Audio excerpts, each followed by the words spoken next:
एक बार की बात है। एक गांव था। उस गांव के लोगों की आपस में बिल्कुल नहीं बनती थी। यदि सब लोगों को आपस में मिलकर कोई फैसला लेना होता तो भी वो लोग आपस में लड़ लेते और आपस में झगड़कर वो बात वहीं खत्म हो जाती। उन लोगों के बीच ना तो एकता थी और ना ही प्रेम। बस कुछ था तो वो थी आपस की नफरत। कोई किसी को बर्दाश्त नहीं कर सकता था। ये लड़ाई झगड़े की बात दूसरे गांव तक फैल गई थी। कोई भी उस गांव की तरफ जल्दी नहीं आता था क्योंकि उस गांव के लोगों की किसी से भी नहीं बनती थी। बच्चे से लेकर बूढ़े तक सभी का यही स्वभाव था। धीरे धीरे समय बीतने लगा लेकिन उनके स्वभाव में कोई कमी नहीं आई। उसी गांव में एक स्त्री रहा करती थी। वो इन लोगों को देख हमेशा सोचती, क्यों ये लोग इतना झगड़ते हैं, आपस में प्रेम से क्यों नहीं रहते।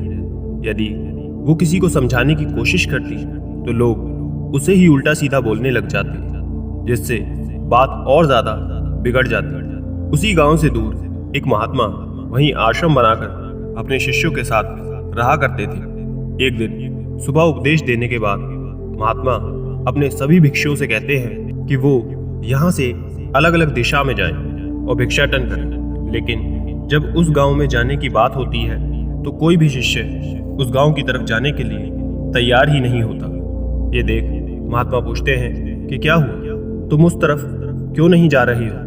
तब वो शिष्य कहते हैं कि गुरुजी, उस गांव के लोग बहुत ही अभद्र व्यवहार करते हैं, बहुत ज्यादा अपशब्द कहते हैं और भिक्षा देना तो दूर की बात है, हमसे ठीक से बात तक नहीं करते। जब उस गांव के लोगों के मन में एक दूसरे के प्रति ठीक से कोई भावना नहीं है तो वो हमसे क्या ही अच्छा व्यवहार करेंगे। ये सुन वो महात्मा कहते हैं कि वत्स, हम सब तो सन्यासी हैं, हमें किसी के कुछ कहने से क्या ही फर्क पड़ता है। कुछ देर सोच महात्मा ये फैसला लेते हैं कि वो आज स्वयं उस गांव में भिक्षाटन करने जाएंगे और वो अपने बाकी शिष्यों को दूसरे गांवों की तरफ भेज देते हैं और महात्मा स्वयं उस गांव की तरफ निकल जाते हैं। उस गांव में पहुंच महात्मा स्वयं भिक्षाटन करने लग जाते हैं लेकिन कोई उन्हें भिक्षा नहीं देता। तब वो महात्मा उस स्त्री के पास जाते हैं जो थोड़ी दयालु प्रवृत्ति की होती है। महात्मा को देख वो स्त्री उन्हें भिक्षा दे देती है और महात्मा भिक्षा ले वापस आश्रम आ जाते हैं। अब महात्मा हर दिन उस गांव में भिक्षा लेने जाने लगते हैं। हर दिन वो उस गांव में वही सब माहौल देखते थे, वही अपशब्द बातें, बुरा व्यवहार, वही लड़ाई झगड़ा, वही अपशब्द, वही गाली गलौज।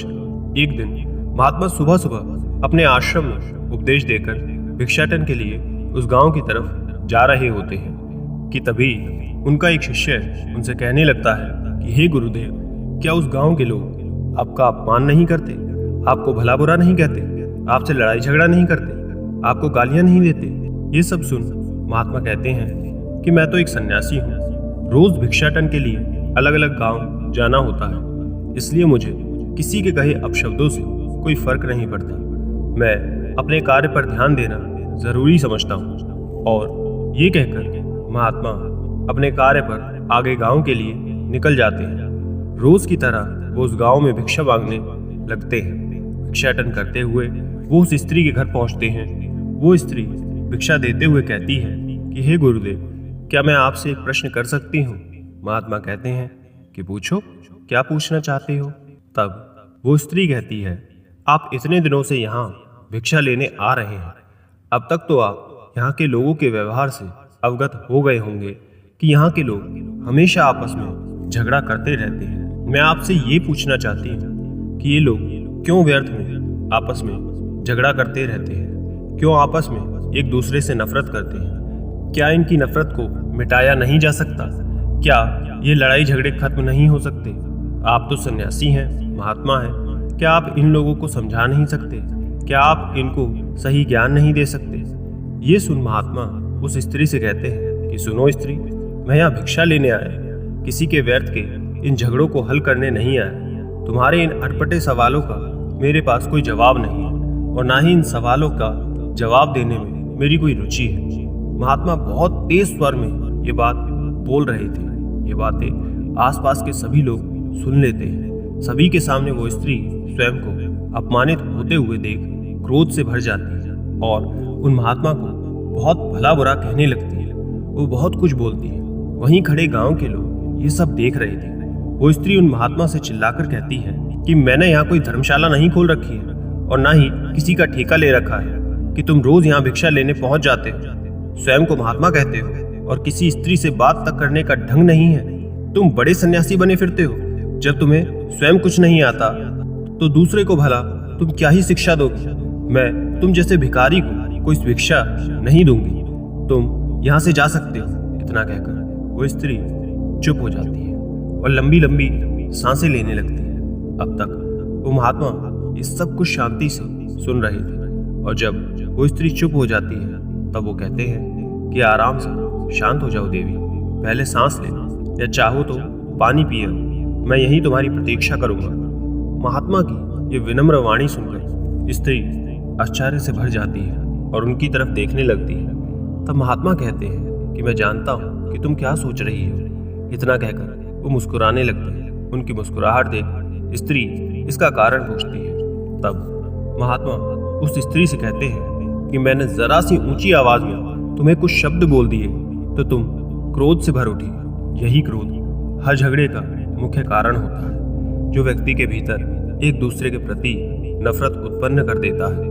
देवी, इंसान में धैर्य की इतनी कमी हो गई है कि वो किसी की बात सुनता ही नहीं और तुरंत उस पर प्रतिक्रिया कर देता है बिना कुछ सोचे समझे, जिसके कारण वो कई बार स्वयं उस बात का सही मतलब समझ नहीं पाता।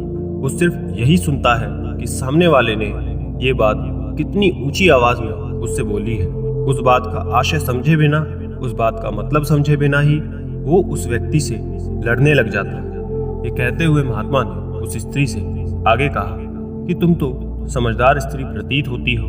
तुम तो इस गांव में मुझे सबसे ज्यादा समझदार लगी, लेकिन देखो तुम भी ऊंची आवाज में मेरे दो शब्द सुनकर क्रोध से भर गई। हम चाहे कितनी भी समझदारी क्यों ना दिखा लें, लेकिन हमारी असली समझदारी तो मैदान में परखी जाती है। तुम्हारी तरह तुम्हारे गांव के लोग भी अपने आप को समझदार समझते हैं, ज्ञानी समझते हैं, लेकिन जैसे ही उन्हें कोई दूसरा व्यक्ति आकर ऊंची आवाज में दो शब्द बोल देता है या कुछ कह देता है, वो क्रोध से भर जाते हैं। असलियत में ये समझदारी नहीं होती, ये अंधापन होता है। असली ज्ञान तो आपका धैर्य है, आपकी शीतलता है, आपकी वाणी है। अगर दूसरा व्यक्ति आपसे ऊंची आवाज में बात कर रहा है और उसके बाद भी आप शीतल बने हुए हैं, विनम्र बने हुए हैं, आपने धैर्य बनाए रखा है, तब आप सही मायने में ज्ञानी हो जाते हैं। सभी गांव वाले जो भी महात्मा की बात सुन रहे थे, उनकी बातों को सुन बेहद प्रभावित हुए। अपनी बात को जारी रखकर उन महात्मा ने कहा कि आज मैं तुम लोगों को एक कहानी सुनाता हूँ। ये कहानी तुम्हारे ज्ञान के चक्षुओं को खोल देगी और जीवन के अंधकार को खत्म कर देगी। बहुत समय पहले की बात है, एक प्रतापी संत जी हुआ करते थे जिनका नाम व्यास जी था।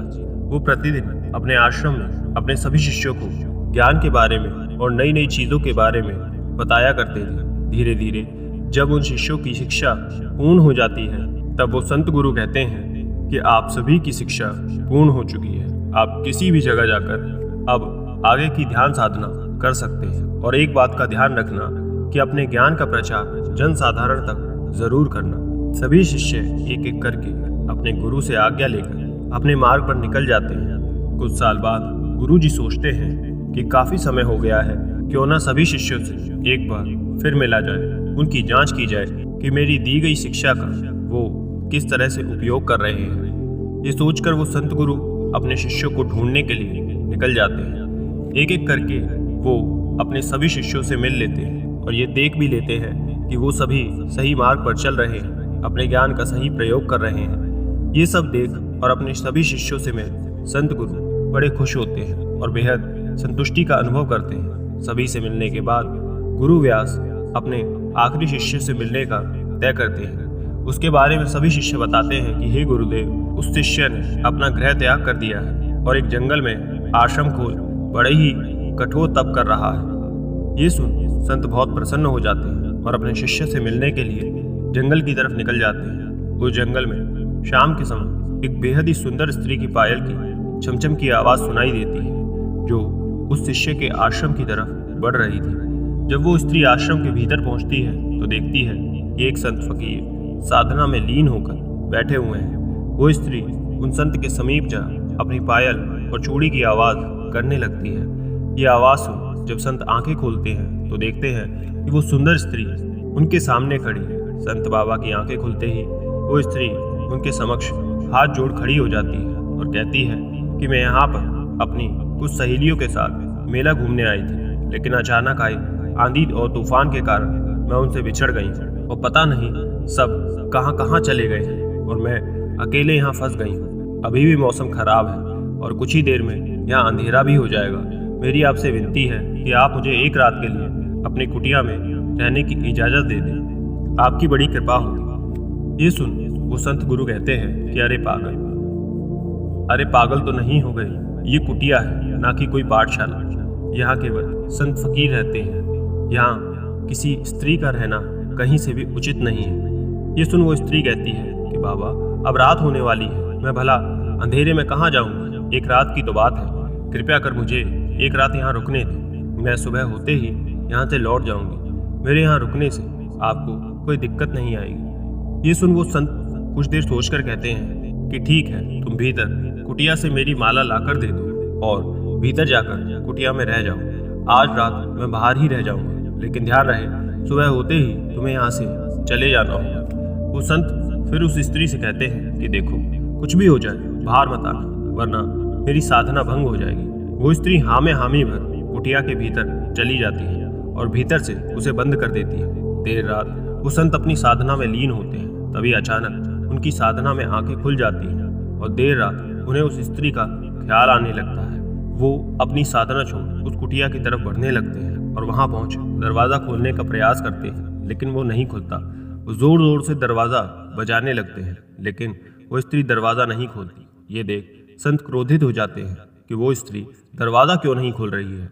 वो क्रोध में आकर उस कुटिया का दरवाज़ा तोड़ देते हैं और भीतर प्रवेश कर जाते हैं, लेकिन उन्हें भीतर कुछ नहीं दिखाई देता है। चारों तरफ अंधेरा ही अंधेरा रहता है, उन्हें कुछ भी दिखाई नहीं देता। इसलिए वो संत एक दिया लेने चले जाते हैं। दिए के जलते ही वो चारों तरफ कुटिया में उस स्त्री को देखने लगते हैं, लेकिन हैरानी की बात तो ये होती है कि वहाँ कोई उन्हें सुंदर स्त्री दिखाई नहीं देती, बल्कि एक बड़ी दाढ़ी मूछ वाला एक वृद्ध व्यक्ति दिखाई देता है जो आंखें बंद करके माला जप रहे होते हैं। ये देख संत आश्चर्य से भर जाता है कि उस कुटिया में एक सुंदर स्त्री की जगह एक महाराज बैठे हुए हैं।